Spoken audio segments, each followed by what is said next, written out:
Сайн байцгаана телевиз үзэгчдээ та бүхний өдрийн амгалан айлтгая. Өнөөдөр сэглэн би та бүхэнд компьютерийн цогц хичээлийг хүрэхээр бэлдэж байна. За ингээд та бүхэн одоо зурагтандаа артн сусгаано.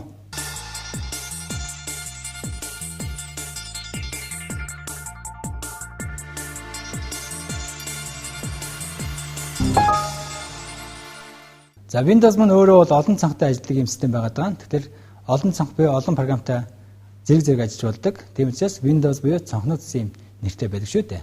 Тэгэхээр Windows дээр дүрслэгдэж байгаа энэ дэлгэцэн дээр гарч байгаа дүрс өдгөн өөрөө бол цаанаа цонх систем ерөнхий ойлголтод явагддаг юм аа. Тэгэхээр цонх гэдэг бол өөрөө битүү хүрээгээр хөөлөгдсөн ийм дүрзэн дүрс байх хэвээр. За миний одоо арт лагж байгаа энэ жижиг айкнууд хүртэл цаанаа бол яг цонх систем ойлголтод явдаг. Энэ бол бие даасан нэг одоо дүрсүүд энэ шүү дээ тийм ээ. За бидний бол дүрс гэж ярьж байгаа айкон гэж байгаа компьютерийн нэршлэр бол. За аль нэг цонхын нэгэ үзье. Тэгэхээр цонх маань өөрөө үндсэн одоо элемент нь бол энэ цонхны толгой хүрээхсэн юм одоо хоёр үндсэн элементээс бүрддэг юм байгаа. Тэгээ бусад нэмэлт элементүүдэд мэдээж байж болно тийм ээ. Цонхны толгой гэд нэрлэгдэж байгаа энэ дээдлийн цэнгэр энэ мөр маань болохоор за тэр нь бол зүүн гарталтай цонхны өөрийнх нь одоо онцлог дүрс байж гин. За энэ дүрсний артаас тухайн цонхны буюу тэр програмын нэр байна. За цонхны толгойн төгсгөлд нь болохоор тухайн цонхыг өөрийг нь жижигүүлэх болон томруулах за бүр хаагаа зориулагдсан ийм одоо гурван төвчл байрласан байгаа даа. Үүнийг бид нэр бол удирдах товч гэж нэрлэдэг. За дараачийн үндсэн элемент бол цонхны хүрээ байдаг.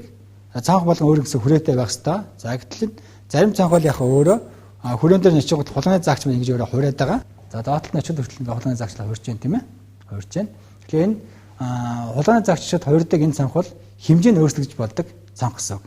За би яг хулгайны заагчийг аваачаад яг заагчийн хэлбэр өөрчлөгдөн гол нь би тэрийг чирж дараад хулгайнаар чирж дараад тэрийг яхаа ингээд хэмжээгийн дурын байралд дурын одоо хэмжээтэй болгож цонхыг одоо өөрчилж болж штэ. За цонхны толгой бол ихэвчлэн тухайн одоо цонхыг би дэлгэцэн дээр зөөхөд хэлэгддэг. Зөөн гэдэг нь би цонхны толгой дээрээс хулгайны заагчийг аваачаад хулгайныхаа үндсэн төвчөд дараад чирж одоо дурын газар тавьж байгаа. За мөн түншлэн цонхны толгой дээр би хоёр даралтыг хийснээр цонхыг бүтэн дэлгэцэн дээр ингээд шууд томруулах юм одоо болцоотой болдго юм аа. Windows маань өөрөө нэгэнт олон програмтай ажилладаг гэж бид нар түрүү хэлсэн. Тэгэхээр би бол хэд хэдэн програмыг зэрэг нээж үзүүлье. За би одоо тухайн тохиолдолд бичгийн боловсруулдаг Word гэдэг програмыг нээсэн байна. За түүний хажуугаар өөрийн одоо дуртай дуугаа сонсоход дуу тоглоулдаг энэ Media Player гэдэг програмыг нээсэн байна. Windows Media Player-ыг.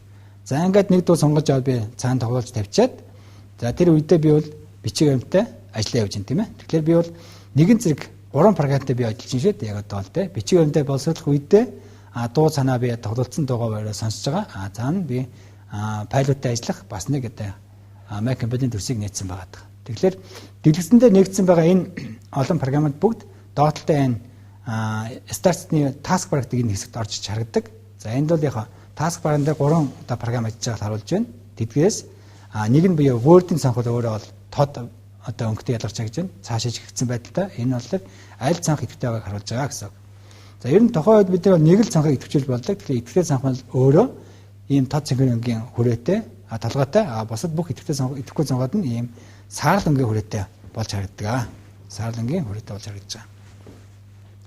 За үндсэн одоо хоёр элементээс гадна өшөө бусад нэмэлт элементүүдийг бол агуулж болно. Тэгэхээр зарим цонх бол за ихэнх цонхуудын хувьд ер нь бол цэсний юм одоо мөртэй байдаг. Тухайн програм өөрөөхөө одоо хийх гүйцэтгэх үүрэгтэй холбоотой юм цэсийг бол агуулсан юм цэсний мөртэй байж болно. За цэсний мөрний доотлолт гол одоо хэрэглэдэг өргөн хэрэглээний юм командуудыг өөртөө агуулсан юм toolbar бие товчлор байдаг. За энийг бид нэр шууд дууж ашигладаг юм байна. За мөн түншлэн зарим цонхонд бол цонхныхаа доотлол хэсгээр юм төлөв байдлын мөрийг оруулсан байгаа. За мөн цонхны бас нэг элемент бол энэ scroll байгаа тийм ээ. Хэвтэй болон одоо босоо scroll гэсэн юм хоёр scroll байдаг. Энэ scroll-ыг ашиглаад цонхондоо багтаж харагдахгүй байгаа мэдээллийг би дэлгэцэн дээрээ гүйлгэж доторх нь одоо харах юм болцоотой болгодог. Хүрээний өөрчлөгдөг бас онцгой төрлийн цонх байдаг. За тэрийг бол бид нэр харилцах цонх гэдэг хэлдэг юм байна. За одоо энд бол харилцах Word-ийн нэгэн харилцах цонхыг нээсэн байж гин тийм ээ. За харилцах цонх бол нэг онцлог нь болохоор тухайн цонх өөрийнх нь одоо эмблем гэж байхгүй байна тийм ээ. Зөвхөн цонхны нэр байж гин. Түүнээс гадна удирдах төвчлүүд нь бол ерөөсөө хоёрхан болсон байна шүү дээ. Тэрэнд бол жижигүүлдэг ч юм уу томруулдаг хэмжээ өөрчлөх юм боломж авахгүй. За цонхны хүрээ бол бас яг бас хүрээндээ холооны загчид холооны загчлал хувирахгүй байгаа. За хувирахгүй байна гэдэг нь би одоо харилцах цонхын хэмжээг би дурын хэмжээтэй болгож өөрчилж болохгүй байна гэсэн үг. За харилцах цонхнуудад хэрэглэдэг нэг үндсэн элемент болохоор энэ tab control гэж нэрлэгддэг юм контрол байгаа. Tab буюу энэ нь нэг жижиг цонхон дээр олон хуудасуудыг ингээд яхад давхарлаад наанцаа нуурсан байдлаар харуулдаг. Би tab-ын гашгин дээрээс нь дараад нэг хуудсыг наатал гаргаад тэр хуудсан дээр байгаа зүйлийг харж байгаа шүү дээ, тий. Ийм байдалтай. За дараачийн элемент бол текстийн мэдээллийг бичих зориулсан юм цонх байна. Өөрөөр хэлбэл энэ цонхон дээр одоо энэ элемент дээр тийм ээ текст мэдээлэл оруулдаг энэ текст бокс дээр курсор орж ирээд би ямар нэгэн текстийг бичиж их болцоотой болж байгаа. За Windows хэрэглэдэг бас нэг үндсэн цонхны элемент бол энэ checkbox элемент гэдэг. За checkbox нь бол энэ дөрвөл жилбэртэй мөртлөө дотор нь ийм хүн зөвлөх тэмдэг тавиад байгаа тийм зөвсөн тэмдэг тавиад байгаа. Тэгэхээр энийг би бүгдийг зөвлөсөн ч болно. Тодорхой тооны хэсгэд нь зөвлөө бусдыг онгорхох болно гэсэн. За дараачийн элемент бол энэ доош дэлгэгдэх зэс байна. Энийг combo box гэж нэрлэдэг. Тэгэхээр тодорхой жагсаалтаас тийм би шинээр бич харуулахгүйгээр тодорхой жагсаалтаас сонгох хэрэгтэй байх юм бол би энийг ашигладаг гэсэн. За combo box бол яг цөөхөн тооны мэдээллийг эвхэж харуулдаг бол энэ бол яг байгаа бүх мэдээллүүдээ бүгдийг нэг мөсөн жагсаалт харуулдаг юм лист байж гин лист. За энэ бол яг арай их зайж харагддаг юм одоо онцлогтой байна шүү дээ тий. За дараачийн бас нэг элемент бол radio button гэж нэрлэгддэг юм элемент байгаа да. Radio button. За radio button гэдэг нь бөөрөхөд үрстэй. Тухайд аль одоо radio button дугуйд үрстэй тийм ээ. Аль одоо radio button эцэцсэн байна тэр дундаа бол яг юм цэглэгдсэн байгаа. Сонгогдсон байгаа гэсэн. Би цэглэхэд бусдынх нь одоо идэвхжнэл байхгүй болж явдаг. За одоо энэ дээр би дахиад саяын одоо цонхны элементүүдийг тийм ээ нэмэлт элементүүдийг дахин харуулж байна. За энэ үгдээ та бүхэн дахиад анзаараарай. За энэ доош дэлгэгдэх цэс тийм ээ. За би дураараа бичгүүгээр зөвхөн жагсаатаас авах болцоо олгож байна. Онцлог нь болохоор энэ яаж юм гэхэл чинь энэ цэс маань буцаад ихэж учраас баг зай ажлын шүү дээ тий. Гол даваад л. Тэгэхээр би тодорхой жагсаалтаас авдаг мөртлөө баг зайд байрлуулах шаардлагатай байвал энэ бол ингэж хийгдэг байна шүү дээ тий. За бүх жагсаалт нь харж байгаад би сонгох хэрэгтэй байх юм бол ийм лист гэсэн юм одоо контрол ашигласан байгаа даа. Тэгэхээр энэ list control дээр би өөрөө харж байгаа л за энэ одоо элементийг сонгоё гэж цаашаа аваад явж болно гэсэн үг. За үүний дараагаар бид нэр radio button дахиад үзүүлье. За Word-ийн print command гаргаж байгаа radio button байгаа даа. За radio button тийм ээ. За radio button сонгосон үед аль нэг сонгосон үед тухайн үед өмнө сонголттой байсан юунууд салгиж байгаа шүү дээ тийм. Хамгийн гол нь энэ одоо бүлэгдлэр бол зөвхөн нэг нь сонгогдож явдаг. Checkbox бол бүгдийг одоо сонгосон ч болдог, бүгдийг байхгүй болсон ч болдог бол энэ бол зөвхөн нэг нь сонгогдож явдаг нэг юм онцгой элемент байгаа шүү дээ тийм ээ. За тэгээ мэдээж бол button бол бас сонгоны үндсэн элементэд орно тийм ээ. Button товчлог гэсэн. Тэгэхээр би аль нэгэн командыг ажиллуулах гэх юм бол сонголтуудаа хийчихэд окей чимээ cancel авчид тарж тийм ээ. Тэгээ товшоод тарж байгаа шүү дээ. За одоо бид нар бол цэсний элементийг бол илүү дэлгэрэнгүй үзнэ. Тэгэхээр програмууд бол цэсэл байрлаж болдог. Тэгэхээр цэс нь өөрөө бас дотроо 3 4 төрөл байдаг юм аа. За энэ цэсний одоо мөрөнд байрлаж байгаа элемент бол бид үндсэн цэс гэж нэрлэдэг байгаа тийм үндсэн цэс. За үндсэн цэс бол бидний програмд бол байн харагдж яадаг. Байн харагдж яадаг юм одоо цэс байх нь байна. Тэгэхээр үндсэн цэсүүдээс би аль нэгэ сонгонгууд тухайн цэстэй холбоотой нэмэлт цэс бол нэгдэдэг байгаа. Энийг бол бид цэсний жагсаалт гэж нэрлэдэг тийм ээ. За ингээд үндсэн цэснээс сонгох тоолонд яхаа өөрөөр цэсний жагсаалтыг бол нээж аваад байна. За энэ цэсний жагсаалтан дээр бас цааш дэлгэгдэж нэмэлт цэсийг дууддаг нэг юм элементүүд байдаг. Өөрөөр хэлбэл энэ бол бидний дид цэс нэрлэдэг байгаа. Дид цэс тийм ээ. Үндсэн жагсаалтаасаа дахиад цаашаа задарч гарч идэг бас юм цэс байна шүү дээ. За дөрөв төрлийн цэс нь болохоор маус хоёроор дуудагддаг ийм хөөх цэс гэдэг ийм цэс байдаг. Тэгэхээр маус хоёроор дуудагддаг гэдэг нь хулганы заагч хаана ямар объектээр байрласан байна тэрнтэй холбоотой дууддаг юм байна. За энэ удаад бол яг баттонтой холбоотой дуудаж байна тийм ээ. Товчлогын одоо эсгийг би нэмж хэсэгтэй холбоотой ийм цэс дуудаж байна. Хэрвээ би өөрийнхөө бичсэн текстнээс нэг хэсэг текстийг сонгож аваад маус хараад авах юм бол зөвхөн энэ цэстэй энэ бичсэн тексттэй ажилладаг тийм. Энэ текстийг би хуулах одоо зөөх тийм ээ. Тэр үйлдэлтэй холбоотой ийм цэсийг нээж өгч байгаа. За цэсний үгнүүдийг та нар харах юм бол энэ цэсний үгнүүд нь өөрөө аль нэг үсэг нь доогоор зураастай байгаад байгаа. Тэгэхээр энэ зураастай үсгийг би гаран дээрээс Alt тавчтай цаг дараад тухайн одоо цэсийг бол шууд ажиллаж байна. Өөрөөр хэлбэл командын би ажиллаж бодно гэсэн үг шүү дээ. За зарим цэснүүд ардталтаа бол ийм 3 цэгтэй байгаа, зарим нь бол 3 цэг байхгүй байгаа тийм ээ. Тэгэхээр энэ цэснийхээ нэрний ардтал 3 цэгтэй командууд нь болохоор шууд тэр команд биелэгдэхгүйгээр ямар нэгэн тохируулга хийх юм нэмэлт цанх, харилцах цанхыг бол дуудаж өгдөг. Тэгэхээр ийм командуудыг таавал шинэ програм турш үзчих үед бол нээж үзэх ямар нэг аюул авахгүй цаашаа юу хийдэг юм бэ гэдэг нь сонирхож үзэж болно гэсэн үг тийм ээ. За энэ нэмэлтцийг дуудах арга нь харуулж байна. Өөрөөр цэснийх үгний ардталтаа ийм гурвалжин хар тэмдэглэгээ байгаа тохиол нэмэлтцийг, дэдсийг дуудаж өгдөг байна шүү дээ. За гэтэл чинь гурвалжин тэмдэгч байхгүй эсвэл яг гурван цагч байхгүй ийм командод байх нь. Тэгэхээр энэ команд бол шууд ажилладаг команд гэсэн үг. Хэрвээ энэ командын гүйцэтгүүрийг та мэдэхгүй бол магадгүй нэрийнх бас таны мэдэхгүй үр дагавар төрж болно. За цэснүүд ардталтаа ийм товчны хослог зааж гисэн байдаг. Контрол, ихэвчлэн контрол шүү дээ. Контрол X, контрол Z, контрол Y ч юм аа те. Тэгэхээр энэ товчны хослол нь яад юм бэ гэхээр чинь та заавал жагсаалтыг нээхгүй те. Цэсний жагсаалтыг нээхгүйгээр гаран дээр шууд дуулжуулдаг гэсэн үг. Шууд компьютерийн гаран дээрс контролыг одоо C үсгээр дарангуутал нь тэр команд ажиллаж байгаа гэсэн үг. За ийм байдлаар би яхаа бас гаран дээрс арай хурдан ажиллах болцоог олгодог байна шүү дээ.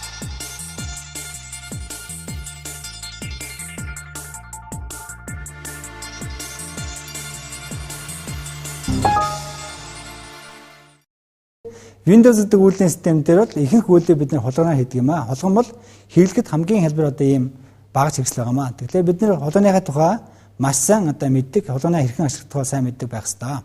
За хулгайндаа бид нэр хулгайныг ашиглаад бид нэр ямар нэгэн төрсийг сонгох, ийм сонгох даргалт гэж хийдэг. Мөн яхад хоёр даргалт гэж хийдэг. За түншлэн чирэг даргалт гэсэн ийм үйлдэлүүдийг хийдэг байгаа. За энэ үйлдэлүүдийг нэг бүрслэн хэрхэн хийдэг юм бэ? Зааг ялгаа нь юунд байдаг юм бэ гэдгийг бол энд тайлбарж өгье. За сонгох даргалт гэдэг нь болохоор би хулгайныхаа зүүн талын товчийг нэг удаа дарахыг хэлж байгаа. Тэгэхээр хулгайны заагч тухайн үед ямар дүрсэн дээр очисон байна? Тэр дүрс бол идэвхжиж сонгогддог. Өөрөөр хэлбэл яхаа тэр дүрс бол одоо дараагийн командыг хүлээж аваад бэлэн болдгоо гэсэн үг. За хулгайны хоёр даргалт гэдэг нь болохоор хулгайны заагчийг би ямар нэгэн дүрсэндээ байрлуулж өгөөд дараалсан хоёр даргалтыг хийж өгөх ёстой. За ихэнх хүмүүс энэ тохиолдолд ямар алдаа гаргадаг вэ гэхэл чинь хоёр даргалтын ихтэй эсвэл хооронд нь удаан дардаг, эсвэл дарж явах үедээ хулгайнаа хөдлөгчдөг. Тэгэхээр хулгай маань нэг байрандаа хоёр даргалтыг хийхгүй бол энэ бол хоёр газар дарсан даргалт, хоёр тусдаа даргалт болоо ойлгочтой юм байна. Тэгэхээр дараасан даргалтыг яг нэг байрлалдаа хулгайнаа хөдлөхгүй байлгаж ягаад хоёр удаа ойрхон дарж өгөх ёстой. За гурав дахь одоо хулгайнаа хийдэг үндсэн үйлдэл маань болохоор чирэг даргалт гэдэг ойлголт байдаг. За чирэг даргалт гэдэг нь болохоор хулгайны заагчийг би ямар нэгэн одоо объект дээр дүрсэн дээр аваачаад зүүн талын тавчийг дарчаад дарсан чигтээ дэлгэсэн дээр хулгайнаа хөдлөхийг хэлж байгаа. За ингээд би хөдөлгөө тодорхой байранд аваачаад тавих хэрэгтэй. За энэ хоёрын хооронд хийх үйлдэл маань хулгайны чирэг даргалт гэдэг ойлголтод одоо ордог юм аа. За чирэг даргалтыг ашиглан бид нэр ямар нэгэн дүрсийг дэлгэсэн дээр зөөх юм уу, эсвэл хэмжээг нь өөрчлөх, эсвэл яхаа бүхэлд нь будаж сонгох гэх мэт ийм үйлдэлүүдээр бол хулгайны чирэг даргалтыг өргөн хэрэглэж байгаа. За сүүлийн хулгайн дээр дунд нь ийм одоо оролик нэмэгдсэн байгаад байгаа. За энэ оролик бол бас бидний ажлыг маш хөнгөвчдөг ийм одоо хэрэгсэл болж хувирсан. Өөрөөр хэлбэл бид нар их хэмжээний мэдээлэлтэй ажиллаж тохиолдолд бүх мэдээлэл маань нэг одоо жижиг цанган дээр багтаж харагдахгүй скрол одоо гүйлэх хэрэгтэй болдог. Тэгэхээр скролыг би заавал одоо тэр гүйх чумыг ашиглан доош нь чирж байгаа оронд энэ одоо роликийг ашиглан дээш нь доош нь дүрсээ олынхаа би бүхэлд нь хурдан хөдөлж шилжих ийм болцоог олгодог ийм одоо хэрэгсэл байгаа даа. За ингээд та бүхэн хулгайнтай ажил сурснаар Windows-ийн бус програмуудыг мөн яг одоо хулгайнаа ашиглан одоо хурдан нээж ажиллахад хэлбэр болох юм аа.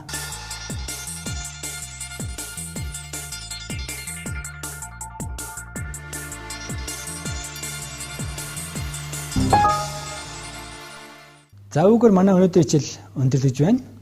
За энэ удаагийн хичээлээр бид нэр Windows XP гэдэг үйлдвэрлэлийн системтэй ажиллах ерөнхий ажиллагааг ерөнхий одоо элементүүдийг үзлээ шүү дээ. Тэгэхээр чинь цаашдаа өөрөөр програмуудыг бид үзэж судлахын тулд үндсэн элементүүдийг мэдэх хэрэгтэй болдог. Тэгэхээр Windows маань цонхуудын нэг үндсэн элемент бүртгэдэг юм байна. Цонхны шинжүүдийг үзлээ.